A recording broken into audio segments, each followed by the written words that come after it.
നമസ്കാരം. ഉറക്കെ ഉച്ചത്തിൽ ഇലക്ഷൻ സ്പെഷ്യൽ കഴിഞ്ഞ ദിവസം ചെറുതോണിയിലായിരുന്നു. ചെറുതോണിയിലെ ചർച്ച തീരുന്നില്ല. ഇടുക്കിയുടെ തെരഞ്ഞെടുപ്പ് സ്പന്ദനങ്ങളുമായി പ്രവർത്തകർ, നേതാക്കൾ നിറയുണ്ട് ഇവിടെ. ഉറക്കെ ഉച്ചത്തിൽ ഒട്ടേറെ ആരോപണങ്ങളാണ് ഇടതുപക്ഷ സർക്കാരിനെതിരെ ഉയർത്തിയത് ബി.ജെ.പിയും കോൺഗ്രസും. ബി.ജെ.പി പറഞ്ഞ പ്രധാന ആക്ഷേപം കേന്ദ്ര സർക്കാർ അനുവദിക്കുന്ന പണം, അനുവദിക്കുന്ന പദ്ധതികൾ അതുപോലും കൃത്യമായി എത്തിക്കാനുള്ള നടപടി എടുക്കാതെ അത് വഴിതിരിച്ചു വിടുന്നു, അല്ലെങ്കിൽ അത് തടയുന്നു എന്നാണ്. LDF കൺവീനർ മറുപടി പറയട്ടെ. 1924 ശേഷം ഇന്ത്യയിലെ ഏറ്റവും വലിയ പ്രളയത്തെയാണ് നമ്മൾ അതിജീവിച്ചത്. കേന്ദ്രം UAE-യിൽ നിന്ന് 700 കോടി രൂപ നമ്മുടെ സംസ്ഥാനത്ത് അനുവദിക്കാമെന്ന് പറഞ്ഞപ്പോൾ കേന്ദ്രം അത് നിഷേധിച്ചു. അത് മാത്രമല്ല, എവിടെയെങ്കിലും പോയി 10 കാശ് യാചിച്ച് മേടിച്ചുകൊണ്ടുവന്ന് ഈ നവകേരളം സൃഷ്ടിക്കുവാൻ വേണ്ടി കേരളത്തിൻ്റെ കരുത്തനായ മുഖ്യമന്ത്രി പിണറായി വിജയൻ്റെ നേതൃത്വത്തിൽ മന്ത്രിമാരെല്ലാം വിദേശത്തോട്ട് പോകാൻ അനുമതി അഭ്യർത്ഥിച്ചപ്പോൾ തികച്ചും വൈരാഗ്യബുദ്ധിയോടെ പ്രവർത്തിക്കുന്ന നരേന്ദ്രമോദി ബി.ജെ.പിയുടെ ഗവൺമെന്റ് ഒരു മന്ത്രിയും വിദേശത്തോട്ട് പോകണ്ട എന്ന് പറഞ്ഞുകൊണ്ട് കേന്ദ്രം തരുവോ ഇല്ല, തരുന്നവരെ കൊണ്ട് ആനുകൂല്യം നിഷേധിക്കുകയും ചെയ്ത ഗവൺമെന്റാണ് ബി.ജെ.പി ഗവൺമെന്റ്. ഇതിനുള്ള മറുപടി ഒന്ന് ചോദിച്ചോട്ടെ. അവിടെ നിന്നൊരു പൈസ കൊടുക്കുകയില്ല, പുറത്തുനിന്ന് സഹായ വാഗ്ദാനം നൽകിയപ്പോൾ അതും തടഞ്ഞു.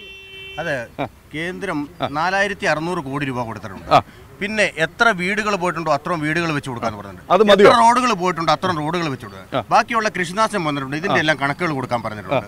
പക്ഷേ വേറൊരു കൺട്രി പോയി, ഇല്ലെങ്കിൽ വേറൊരു രാജ്യത്ത് പോയി തെണ്ടാൻ പോകേണ്ട ആവശ്യമില്ല. ഇന്ത്യയിൽ ആവശ്യത്തിന് പൈസയുണ്ട്.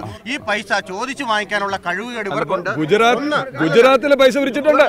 അന്നത്തെ സാഹചര്യത്തിൽ UPA ഗവൺമെന്റ് അവിടെ ഭരിക്കുന്നത്. ഇവിടെ പൈസ ഇല്ല. ഇന്നത്തെ സാഹചര്യത്തിൽ ഗവൺമെന്റ് UPA സർക്കാരായിരുന്നെങ്കിൽ ഇത് കിട്ടിയേനെ പറഞ്ഞു വരുന്നത്. UPA സർക്കാർ ഭരിക്കുമ്പോൾ തെണ്ടാൻ വിട്ടെന്നാ പറഞ്ഞേ, മനസ്സിലായോ? വിദേശ രാജ്യത്ത് പോയി തെണ്ടാൻ വിടേണ്ട അവസ്ഥ ഉണ്ടായത് UPA ഗവൺമെന്റ് ഭരിച്ചപ്പോഴാണ്. ഇപ്പോൾ വിദേശത്ത് പോകേണ്ട കാര്യമില്ല. എത്ര പൈസ വേണോ അത്രയും പൈസ ഇന്ത്യയിലുണ്ട്. ആ പൈസ കൊടുത്തില്ലെന്ന് ഇവര് പറയുന്നുണ്ടല്ലേ. ഇവർ യഥാർത്ഥ കണക്കുകൾ കൊടുക്കുന്നുണ്ടോ? ഇപ്പോൾ പറഞ്ഞ തൊഴിലുറപ്പ് 15,000 കോടി രൂപ ഇവർ ചോദിച്ചു വാങ്ങിച്ചില്ല. അത് ലാപ്സായി പോയി. അത് സംസ്ഥാന ഗവൺമെന്റ് കുഴപ്പമില്ലേ? പാവപ്പെട്ടവരെ കൊണ്ട് തൊഴിലുറപ്പിന് പണി എടുപ്പിച്ചത് അതിന്റെ പൈസ പോലും വാങ്ങിച്ചു കൊടുക്കാൻ ഇവർക്ക് പറ്റുന്നില്ല. ഇവർ പിന്നെ മറ്റുള്ള കാര്യങ്ങളെ കുറിച്ച് സംസാരിച്ചിട്ട് കാര്യമുണ്ടോ? അതാണ് ഇവിടെ നടന്നുകൊണ്ടിരിക്കുന്നത്. കേന്ദ്രത്തിൽ ആവശ്യത്തിന് ഫണ്ടുണ്ട്. ആ ഫണ്ട് വാങ്ങിക്കാൻ ഇവർക്ക് അറിയില്ല.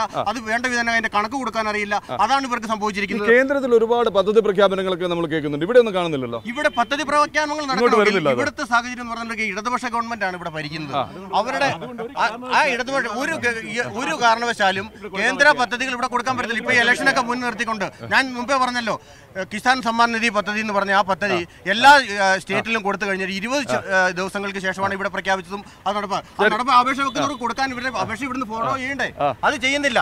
അതാണ് ഇത് കൃഷി ഓഫീസ് വഴി ഈ അപേക്ഷകൾ യഥാസമയം അവിടെ എത്തിക്കുന്നില്ല. ഫണ്ട് കൊടുത്തിട്ടുണ്ട്. ഇത് കൊടുക്കണമെന്നുണ്ടെങ്കിൽ ഈ അപേക്ഷകൾ കൊടുക്കണ്ടേ? കൊടുക്കാൻ പറ്റുന്നില്ല. ഒരുപാട് ഫണ്ട് കേന്ദ്രത്തിന് ഒരുപാട് പരിപാടികളുണ്ട്. പക്ഷെ അതൊന്നും കേരളത്തിൽ എത്തിക്കാതിരിക്കാൻ വേണ്ടി ഈ ബി.ജെ.പി സർക്കാരാണ്. ബി.ജെ.പിയാണ് അവർ പറയുന്നത് അപേക്ഷ കൊടുക്കില്ല. 15,000 16,000 കോടി രൂപ ലാപ്സ് ആക്കി കളയുന്നു. ഈ ബി.ജെ.പിയുടെ വക്താവ് പറഞ്ഞല്ലോ, റോഡുകളും പാലങ്ങളും വീടുകളും ഒക്കെ പണിയാൻ കേന്ദ്രം കാശ് കൊടുക്കാന്ന് പറഞ്ഞു.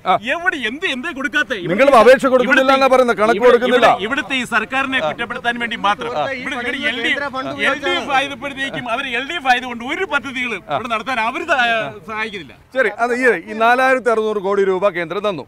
എത്ര റോഡ് പൊളിഞ്ഞോ അതെല്ലാം ശരി, വീണ്ടും അറ്റകുറ്റപ്പണി നടത്താം, നന്നാക്കാമെന്ന് പറഞ്ഞു. കൃഷിനാശത്തിൻ്റെ കണക്ക് കൊടുക്കും, നഷ്ടപരിഹാരം നൽകാമെന്ന് പറഞ്ഞു. വീടുകൾ പുനർനിർമ്മിക്കാനുള്ള പണം നൽകാമെന്ന് പറഞ്ഞു. ഇനി എന്താ വേണ്ടേ? അല്ല, ഇത് ആരോട്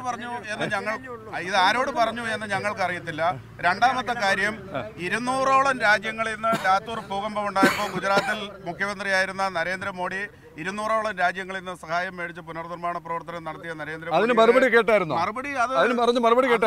കേന്ദ്രത്തിൽ UPA സർക്കാരായിരുന്നു, അതുകൊണ്ട് പാവം സംസ്ഥാന സർക്കാരുകളെ തെണ്ടാൻ വിട്ടുന്നായി പറയുന്നത്. തെണ്ടാൻ പോയ ആളാണ് മറുപടി പറയണം. അങ്ങനെ 200 രാജ്യങ്ങളിൽ തെണ്ടിയ ആളാണ് നരേന്ദ്രമോദി. എന്നിട്ട് 51,000 കോടി രൂപയുടെ നാശനഷ്ടം ഉണ്ടായി എന്ന് പറഞ്ഞിട്ട് 1 രൂപ നൽകാതെ ഈ ഒളിച്ചുകളി നടത്തുന്നു. അതോടൊപ്പം തന്നെ ബി.ജെ.പിയുടെ സുഹൃത്ത് പറഞ്ഞതിനകത്ത് ഞങ്ങൾക്ക് ഒരു കാര്യം പറയാം. അദ്ദേഹം പറഞ്ഞതിന്റെ അടിസ്ഥാനത്തിൽ ഇവിടുന്ന് ഒരിടത്തുനിന്ന് ഒരു MP യുടെ പോലും ആവശ്യമില്ല. കാരണം റോഡിന് നരേന്ദ്രമോദി കൊടുക്കുന്നു, പാലത്തിന് നരേന്ദ്രമോദി കൊടുക്കുന്നു, ഇതെല്ലാം കൊടുക്കുന്നു. എന്നാൽ കൊടുക്കാതിരിക്കുന്നതിനെ കുറിച്ച് ചോദിക്കുമ്പോൾ ഇവിടുന്ന് കണക്ക് കൊടുത്തില്ല എന്ന് പറയുന്നത് ഉത്തരവാദിത്വമില്ലാത്ത രാഷ്ട്രീയ വാദങ്ങളാണിത്. ഇവിടെ അനുഭവേദ്യമായ കാര്യങ്ങൾ MP-യുടെ നേതൃത്വത്തിൽ ചെയ്തിട്ടുണ്ട്. അതിനെ ആർക്കും നിഷേധിക്കാൻ പറ്റില്ല. ഓക്കെ, കോൺഗ്രസ്സുകാരും കൂടി ഇതിന് മറുപടി പറയണം. UPA സർക്കാർ ഭരിച്ചിരുന്നപ്പോഴാണ് സംസ്ഥാന സർക്കാരുകളെ തെണ്ടാൻ വിട്ടത്. ഇപ്പോഴത്തെ ഒരു സ്ഥിതി, ഒരു മനുഷ്യന്റെ ജീവിതത്തിൽ ഏറ്റവും അവസാന ഘട്ടമാണ് പണയം വെക്കാൻ അരഞ്ഞാണം ഒഴിക്കുന്നത്. റിസർവ് ബാങ്കിന്റെ കയ്യിലുള്ള പൈസയിൽ നിന്ന് കരുതൽ ശേഖരത്തിൽ നിന്ന് 3.5 ലക്ഷം കോടി രൂപ തന്നാലേ ഇവിടെ മന്ത്രിമാരുടെയും ഭരണ ചെലവുകളും നടത്താൻ കഴിയൂ എന്ന് പറഞ്ഞ ഗതികെട്ട ഒരു ഗവൺമെന്റാണ് കേന്ദ്രത്തിൽ അധികാരത്തിൽ. അപ്പൊ അവര് പിന്നെ UPA സർക്കാരിനെ കുറ്റം പറയുന്നൊരു കാര്യം, അവരെങ്ങനെ അധികാരത്തിൽ വന്നു? അവർ അധികാരത്തിൽ വർഗീയതയുടെ അവിടെ ഏറ്റവും വലിയ പ്രശ്നം വർഗീയ ഫാഷിസ്റ്റ് ചിന്ത ഈ രാജ്യത്തെ പൊതുസമൂഹത്തിനിടത്തിൽ വ്യാപകമായി പ്രവർത്തിക്കുന്നു. ഇന്ത്യ ഒരു ജനാധിപത്യ മതേതരത്വ രാജ്യമായ ഇന്ത്യയുടെ ജനാധിപത്യത്തിനും മതേതരത്വത്തിനും ഹാനികരമായ നടപടികളുമായി മുന്നോട്ട് പോകുന്ന അയോധ്യ വിഷയമടക്കം ഇന്ത്യയിലെമ്പാടും ഒരു ഹൈന്ദവവൽക്കരണത്തിന് വേണ്ടി നടത്തിക്കൊണ്ടിരിക്കുന്ന പ്രവർത്തനങ്ങളുടെ ഭാഗമായി അധികാരത്തിൽ വന്നവരാണ്. ആ അധികാരത്തിൽ വന്നവർക്ക് ഇത് പ്രധാന തെരഞ്ഞെടുപ്പ് വിഷയം അതൊന്നും അല്ലായിരുന്നല്ലോ. UPA സർക്കാരിന്റെ അഴിമതി, കെടുകാര്യസ്ഥത, ഇതിനെതിരെയായിരുന്നു അഴിമതി വിമുക്ത ഭാരതം, കോൺഗ്രസ് മുക്ത ഭാരതം എന്നായിരുന്നു അവരുടെ മുദ്രാവാക്യം. മോഡി എന്ന് പേരുള്ള എല്ലാവരും അകത്തേക്ക് പോവാ. മോഡി എന്ന പേരുണ്ടോ? അത് ശരിയാണ്. നേരെ ജയിലിലേക്ക് പോവാ, നേരെ ജയിലിലേക്ക് പോവാ, വേറെ ഒന്നുമല്ല പോകുന്നത്. ഇവരെല്ലാം നേരെ അകത്തേക്ക് പോവാ. ഞാൻ ചോദിക്കുന്നത് ഈ ലോൺ കൊടുത്തത് നിങ്ങളല്ലേ? 2011 പഞ്ചാബ് നാഷണൽ ബാങ്കിൽ നിന്ന് ലോൺ കൊടുത്തത് കോൺഗ്രസ് സർക്കാരല്ലേ? ലോൺ ഇന്ത്യ മഹാരാജ്യത്ത് ലോൺ കൊടുത്തതും കൃഷിക്കാരെ സഹായിച്ചതും കച്ചവട സ്ഥാപനങ്ങൾ തുടങ്ങിച്ചതും എല്ലാം കോൺഗ്രസാ. ഇത് തിരിച്ചു പിടിക്കാൻ ഈ പേരിന്റെ പ്രശ്നം മാത്രമേ നിങ്ങൾ പറയുന്നുള്ളൂ. അധികാരത്തിൽ വന്നപ്പോ തിരിച്ചു പിടിക്കാൻ ബാധ്യതയുള്ള ആളുകൾ അത് തിരിച്ചു പിടിക്കാനുള്ള നടപടിക്രമങ്ങൾ നടത്തണ്ടേ? 2 കേന്ദ്ര ആഭ്യന്തര മന്ത്രിയും രാജ്യരക്ഷാ മന്ത്രിയും ശുപാർശ കത്ത് കൊടുത്താണ് വിജയ് മല്യ ലണ്ടനിലേക്ക് 2 സുന്ദരിമാരുടെ തോളത്ത് കൈയിട്ടുകൊണ്ട് പോയത്. അവർക്ക് വേണ്ടി വാദിക്കുന്നത് സുഷമാ സ്വരാജിന്റെ മകനും സുഷമാ സ്വരാജിന്റെ മകളും അരുൺ ജെയ്റ്റ്ലിയുടെ മകളുമാണ് വിജയ് മല്യയ്ക്ക് വേണ്ടിയും നീരവ് മോദിക്കും വേണ്ടി സുപ്രീം കോടതി. ജോലിയില്ല, അവരുടെ പ്രൊഫഷനില്ലേ. ഇവിടെ നമ്മുടെ ചില കോൺഗ്രസ് എംപിമാർക്ക്, ഞാൻ ആരുടെ പേര് പറയുന്നില്ല, കോൺഗ്രസ് എംപിമാർ ഇവിടെ ചില വിവാദ കേസുകൾ പിന്നെ പ്രത്യക്ഷപ്പെടാൻ വേണ്ടി വന്ന് കോൺഗ്രസ്സുകാരനെ പ്രവേശിച്ചില്ലേ? ആ കേസും ഇതുമായിട്ട് താരതമ്യം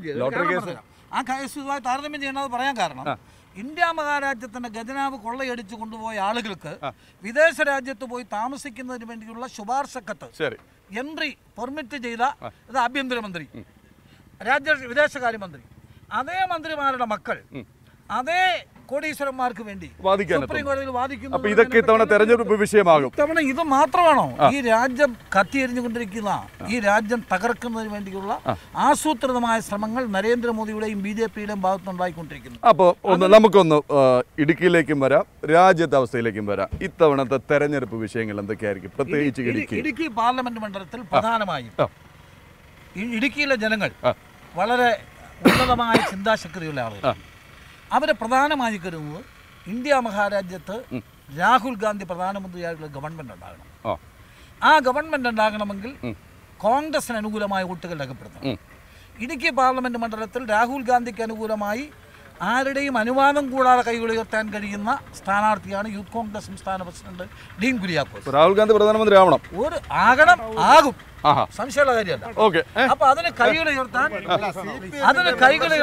CPMന്റെ മെമ്പർഷിപ്പുള്ള ഇന്നസെന്റും ഈ ജോയ്സ് ജോർജും. ഇന്നസെന്റ് പാർട്ടി ചിഹ്നത്തിൽ മത്സരിക്കുന്നു. ജോയ്സ് ജോർജ് എന്തുകൊണ്ട് പാർട്ടി ചിഹ്നത്തിൽ മത്സരിക്കാനുള്ള ധൈര്യം കാണിക്കുന്നില്ല? അപ്പോൾ തന്നെ പേടിയാണല്ലോ. ഈ തെരഞ്ഞെടുപ്പിലെ ഇടുക്കി പാർലമെന്റ് കോൺസ്റ്റിറ്റ്യൂൻസി ജനങ്ങളുടെ വളരെ പ്രധാനപ്പെട്ട ഒരു ഇഷ്യൂ പറയട്ടെ. ബഹുമാനപ്പെട്ട Indian national Congress president Shri Rahul Gandhi അദ്ദേഹം ഡിക്ലെയർ ചെയ്തു, കാർഷിക കടങ്ങൾക്ക് മൊറട്ടോറിയമല്ല, അത് എഴുതി തള്ളണം എന്ന് അദ്ദേഹം പ്രഖ്യാപിച്ചു. ഇടുക്കിയെ സംബന്ധിച്ചിടത്തോളം ഈ LDF ഗവൺമെന്റ് മൊറട്ടോറിയമാണ് പ്രഖ്യാപിച്ചത്. ഞാനൊരു കാർഷിക വികസന ബാങ്ക്, പ്രാഥമിക ബാങ്കിന്റെ പ്രസിഡന്റ് കൂടിയാണ്. മൊറട്ടോറിയം എന്ന് പറയുന്നത് ഇന്ന് കൊടുക്കേണ്ട വായ്പ ആ പലിശ സഹിതം, കൂട്ടുപലിശ സഹിതം അടുത്ത ഡേറ്റിലേക്ക് മാറ്റിവെക്കുന്നു എന്നുള്ളത്. വീണ്ടും ആളുകളെ കടക്കെണിയിൽപ്പെടുത്തുന്നതിനും അവരെ ആത്മഹത്യയിലേക്ക് നയിക്കുന്നതിനും മാത്രമേ അവർ പ്രേരകമാകൂ.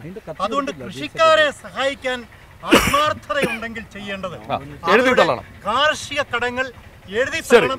അത് വടക്കേ ഇന്ത്യയിൽ പല സംസ്ഥാനങ്ങളിലും ചെയ്തു കഴിഞ്ഞു, ഇവിടെയും ചെയ്യണം. ഓക്കെ, നിങ്ങൾ പറഞ്ഞിട്ട് ഈ പിന്നെ കാർഷിക കടങ്ങൾക്ക് മൊറട്ടോറിയം പ്രഖ്യാപിക്കുക എന്ന് പറഞ്ഞ ഒരു തട്ടിപ്പല്ല. ഈ കടക്കണി തന്നെ കിടന്നോ, കുറച്ചാൾ കഴിഞ്ഞിട്ട് അടച്ചാൽ മതി എന്ന്. പിന്നെ ജോയ്സ് ജോർജിന് എന്തിനാ പാർട്ടി ചിഹ്നത്തിൽ മത്സരിക്കാൻ പേടി? ജോയ്സ് ജോർജ് CPMന്റെ മെമ്പർ അല്ല. അത് ഇവരെ എവിടുന്ന് കണ്ടുപിടിച്ചു എന്നുള്ള കാര്യം ഞങ്ങൾക്ക് അറിയത്തില്ല. മെമ്പർ ആണെങ്കിൽ പാർട്ടി മെമ്പർമാർ മത്സരിച്ചാൽ മാത്രമേ പാർട്ടി ചിഹ്നത്തിൽ മത്സരിക്കുള്ളൂ. അയാൾ ഞങ്ങളുടെ പാർട്ടി മെമ്പർ അല്ല. പഴയ നിലപാടിൽ തന്നെയാണ് നിൽക്കുന്നത്. ഞങ്ങൾ പിന്തുണ കൊടുത്തിട്ടുണ്ട്. രണ്ടാമത്തെ കാര്യം ആ പിന്തുണയെ വിശ്വാസ്യമായ രീതിയിൽ പാർലമെന്റിൽ പ്രവർത്തിച്ചിട്ടുണ്ട്. കാർഷിക ഘടകങ്ങളുടെ മൊറട്ടോറിയം എന്നുള്ളത് ഇപ്പോൾ ഈ പ്രളയാനന്തരമുള്ള പ്രത്യേക സാഹചര്യത്തിൽ ഏർപ്പെടുത്തിയിട്ടുള്ള കാര്യമാണ്.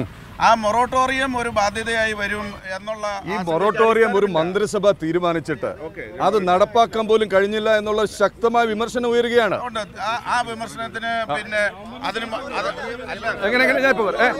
ഇവിടെ കാർഷിക മേഖലയുടെ തകർച്ച പറഞ്ഞുകൊണ്ട് അധികാരത്തിലേറിയവര് ഇവിടെ ഇത്രയും വലിയ പ്രളയം ഉണ്ടായപ്പോൾ കർഷകന് മൊറട്ടോറിയം പ്രഖ്യാപിച്ചു. മൊറട്ടോറിയത്തിന്റെ കാര്യങ്ങളെ കുറിച്ചൊക്കെ ഇവിടെ സൂചിപ്പിക്കുകയുണ്ടായി.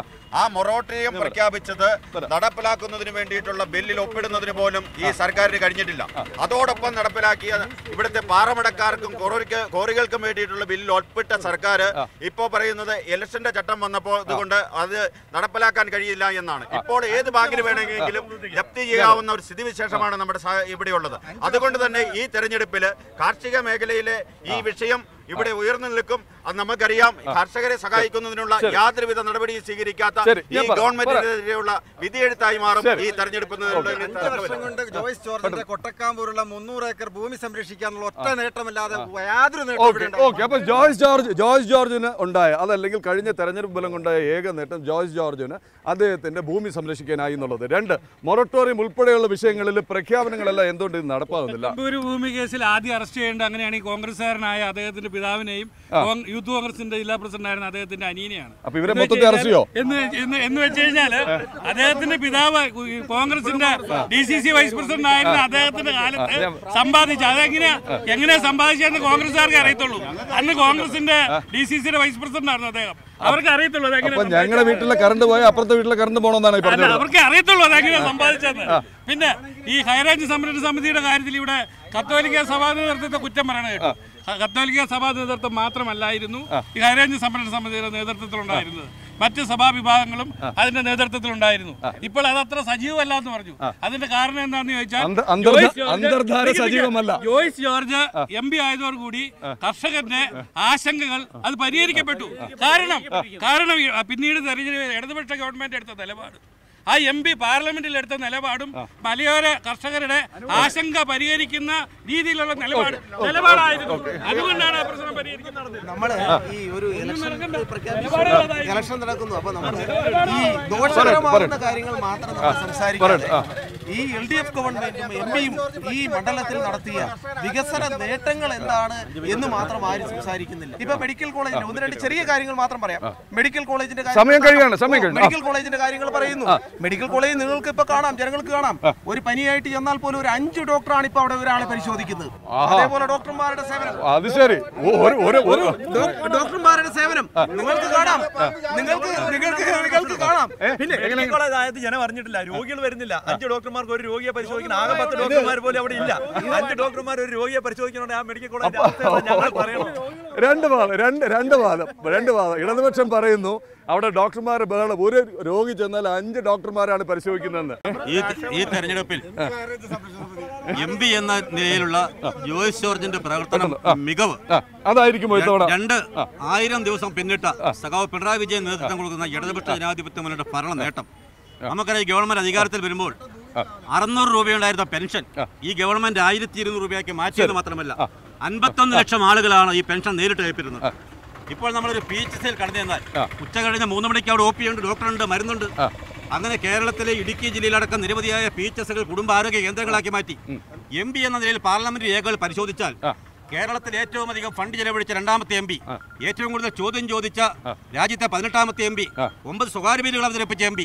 അങ്ങനെ നവാഗതനായി കടന്നു ജോയ്സ് ജോർജ് കഴിഞ്ഞ തെരഞ്ഞെടുപ്പിൽ 50,000-ലധികം വോട്ടുകൾ വിധിച്ചുവെങ്കിൽ ഇത്തവണ 1.5 ലക്ഷത്തിലധികം വോട്ടിന് ഇടുക്കിയിലെ MP ആയി ജോയ്സ് ജോർജ് യാതൊരു സംശയമില്ല. ഒറ്റ കാര്യം കൂടി ഒരുപാട് പ്രഖ്യാപനങ്ങൾ നടത്തി. ഇവിടെ ഇടുക്കിയുടേതായ പ്രശ്നങ്ങളുണ്ട്. നമുക്കറിയാം, ഇടുക്കിയുടേതായുള്ള പ്രശ്നങ്ങളിൽ പലതും ഉയർത്തിയാണ് കഴിഞ്ഞ തെരഞ്ഞെടുപ്പിൽ ഇടതു മുന്നണി നേരിട്ടത്.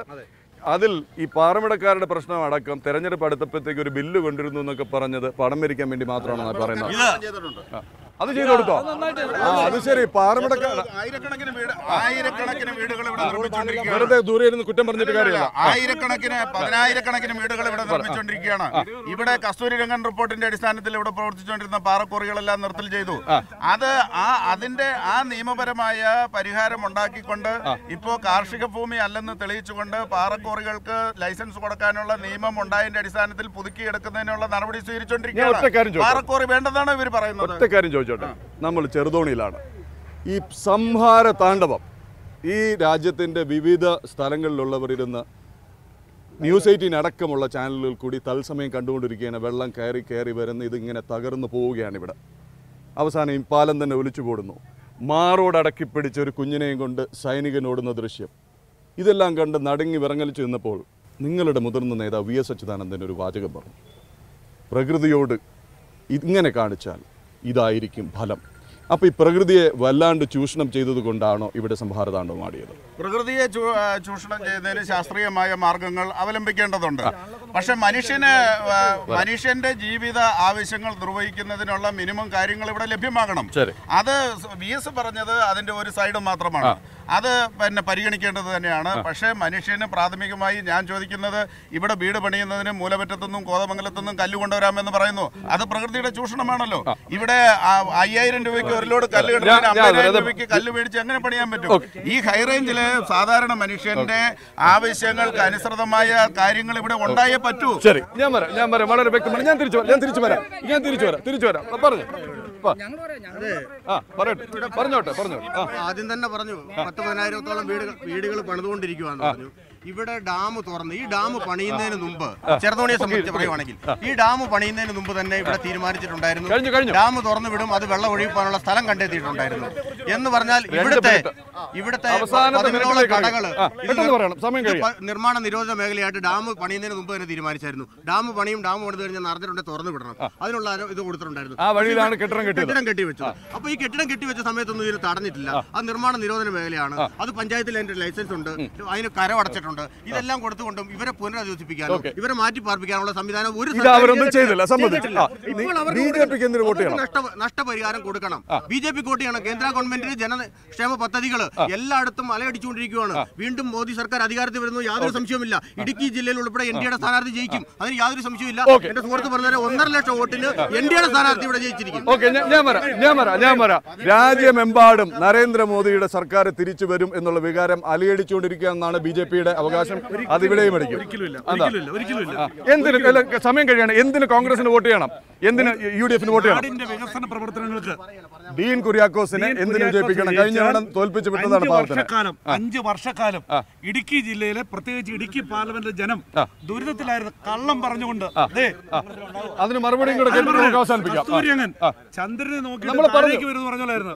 ഈ ആളുകൾ ഈ ഗ്രൗണ്ടിൽ പോലെ ആളുകൾ വിളിച്ചു കൂട്ടി കസ്തൂരി രംഗം എന്ന് പറഞ്ഞ് നോക്കി, ആകാശം ചന്ദ്രൻ താഴേക്ക് വരുന്നു. പാവപ്പെട്ടന് ഇവിടെ മുഴുവൻ മരങ്ങളാവും, ഇവിടെ മുഴുവൻ നശിപ്പിക്കും, ഇവിടെ മുഴുവനും പാമ്പ് കൊണ്ടും സിംഹം കൊണ്ടും ഇറക്കി വിടും. ആ കാരണം കൊണ്ടല്ലെങ്കിൽ പോലും ചുറ്റും നാശമല്ലേ നമ്മൾ കാണുന്നത്? അച്ഛന്മാരെയും കുറെ അധ്യാപകരെയും കുറെ പാവപ്പെട്ട ജനങ്ങളെ, കർഷകരെ കബളിപ്പിച്ചാണ് അപ്പൊ എന്തിനാ വിജയിപ്പിക്കേണ്ടത്? നിങ്ങൾ കുറ്റമേ പറയുന്നുള്ളൂ. എന്തിനാ കോൺഗ്രസിനെ ജയിപ്പിക്കേണ്ടത്?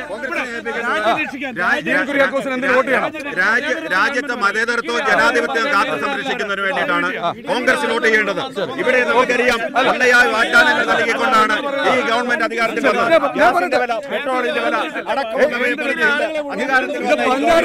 ഇത് പാഞ്ചാരി മേളമല്ല. നിർത്തിക്കുക.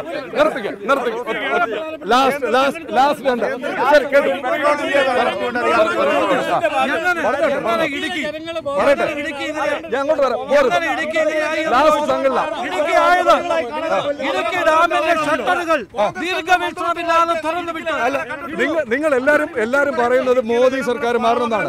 അപ്പൊ ആര് പോയിട്ടാ മോദി സർക്കാരിനെ മാറ്റാൻ പോണത്? കോൺഗ്രസോ?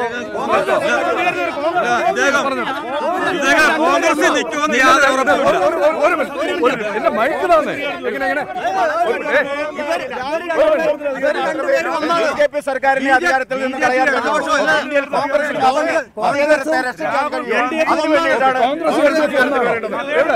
കോൺഗ്രസ് LDF ഒന്നല്ലേ? കോൺഗ്രസ് LDF ഒന്നല്ല.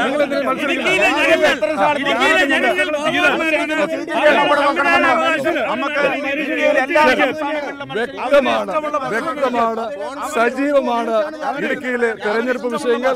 പ്രളയം വിതച്ച നാശം, കർഷകരുടെ ആത്മഹത്യ, പ്രളയാനന്തര പുനർനിർമ്മാണം, ഇങ്ങനെ ഒട്ടേറെ വിഷയങ്ങൾ ഇവിടെ അലയടിക്കുന്നു. എന്തായാലും മറ്റൊരു മണ്ഡലത്തിലെ വിശേഷവുമായി തിരിച്ചെത്താം. ഇടുക്കിയിലെ സ്പന്ദനങ്ങളിൽ നിന്ന് തൽക്കാലം വിട. നമസ്കാരം.